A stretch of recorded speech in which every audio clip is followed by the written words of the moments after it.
I brought with me tonight a laundry basket. I want you to think about this laundry basket as the space that you have in your mind and in your heart.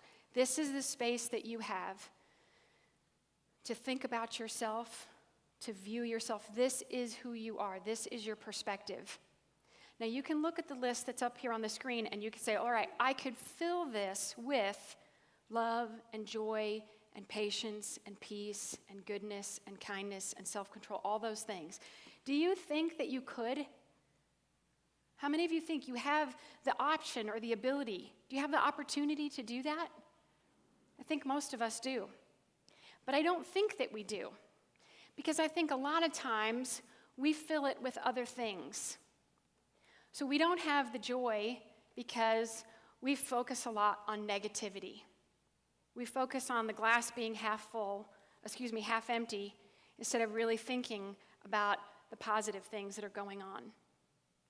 I hear beautiful women refer to themselves as ugly. One of the reasons why they do this most of the time is because someone significant in their lives has told them outright or suggested that they are. And that's a really hard thing to overcome, so we put ugly in our basket. We do a lot of self-punishing because we're unhappy with ourselves about something that we've done. And we decide that even though someone else would probably forgive us of this pretty quickly, we are determined to punish ourselves for things that we've done wrong in the past. We fill our basket with anger. I am really mad at myself that I missed this deadline or that I made that mistake, or I'm really mad at myself that I was late.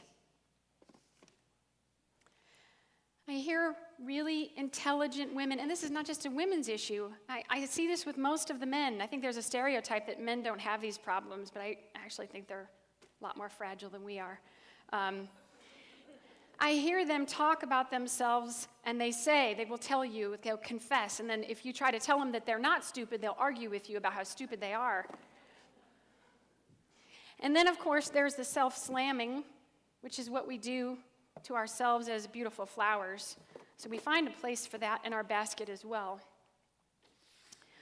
Somebody might offer us an opportunity, and we say, oh, I could never do that. So we make sure that we can pack that in there. We also tend to be very impatient with ourselves. I want it all, and I want it now. You see, ladies, you got to remember, it takes a long time to become a really good woman.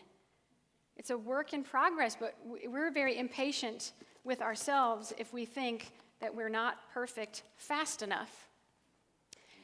And then there's a lot of self-doubt, and I hear this play out in the way that we talk about ourselves and the way we think about ourselves.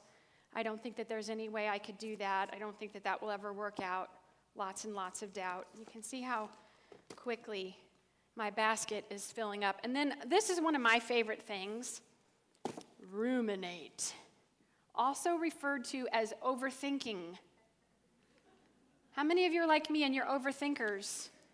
Man, I can take something and just find a spot for it and let it ruminate over and over and over again.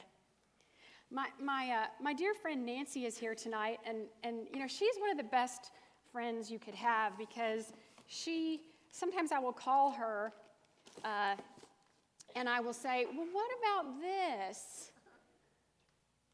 And sometimes she'll say, oh, we've never talked about that problem before, have we? Gosh, Jennifer, really? 99 times? Do we have to go for 100? Wow, yeah, let's ruminate on this a little bit longer. And then, of course, I saved the best for last, and see, I'm overflowing here. I saved the best for last, and that is a nice little package of ST. And you might not know what ST stands for, but my friend Dorothy does. Dorothy, this one is for you. Dorothy gets on my case in a very sweet and gentle way and says to me, you need to quit your stinking thinking. Dorothy is a lot like my friend Nancy and my friend Audrey and my friend NL, and they don't put up with a lot of stinking thinking. And I'm really glad that they don't. And so you can see that what happens here is our basket is now overflowing with a whole bunch of stuff that we don't want.